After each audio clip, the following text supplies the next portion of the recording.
Picking up right here, he is telling his men that they can't stop on the island of Lord Helios, but they're begging him to stop because they're so worn down and tired and hungry.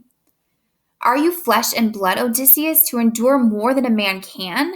Do you never tire? God, look at you. Iron is what you're made of. Here we all are, half dead with weariness, falling asleep over the oars, and you say no landing? No firm island earth where we could make a quiet supper? No, pull out to sea, you say, with night upon us? Just as before, but wandering now and lost. Sudden storms can rise at night and swamp ships without a trace.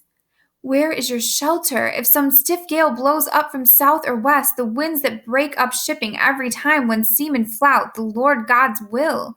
I say, do as the hour demands and go ashore before black night comes down. We'll make our supper alongside and at dawn put out to sea. Now when the rest said aye to this, I saw the power of destiny devising ill. Sharply I answered without hesitation.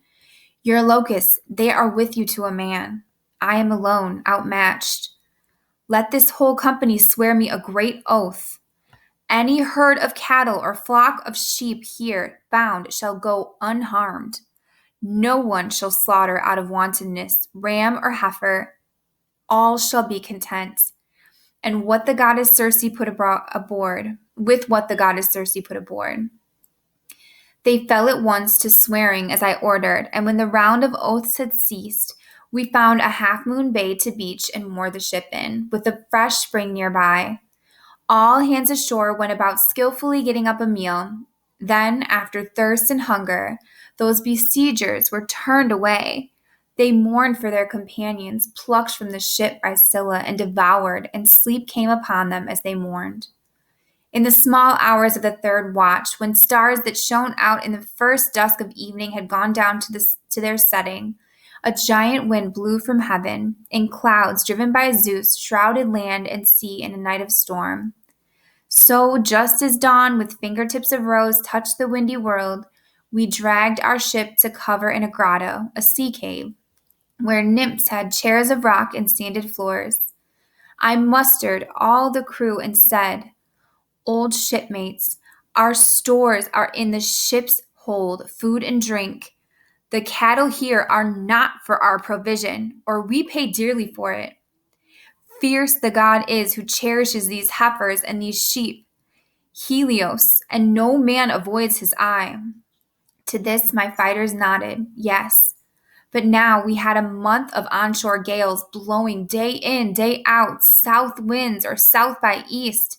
As long as bread and good wine remained to keep the men up and appease their craving, they would not touch the cattle. But in the end, when all the barley in the ship was gone, hunger drove them to scour the wild shore with angling hooks for fishes and seafowl. Whatever fell into their hands, and lean days wore their bellies thin. So they're stuck on the island now and they're running out of food. The storms continued. So one day I withdrew to the interior to pray to the gods in solitude for hope that one might show me some way of salvation. Slipping away, I struck across the island to a sheltered spot out of the driving gale. I washed my hands there and made supplication to the gods who own Olympus. All the gods, but they for answer only closed my eyes under slow drops of sleep. Now you notice whenever he falls asleep, something not so good happens. Now on shore, Eurylochus made his insidious plea. So now one of his companions, who's another leader on the ship, is going to try and convince his shipmates to do something. And that's where we're going to stop.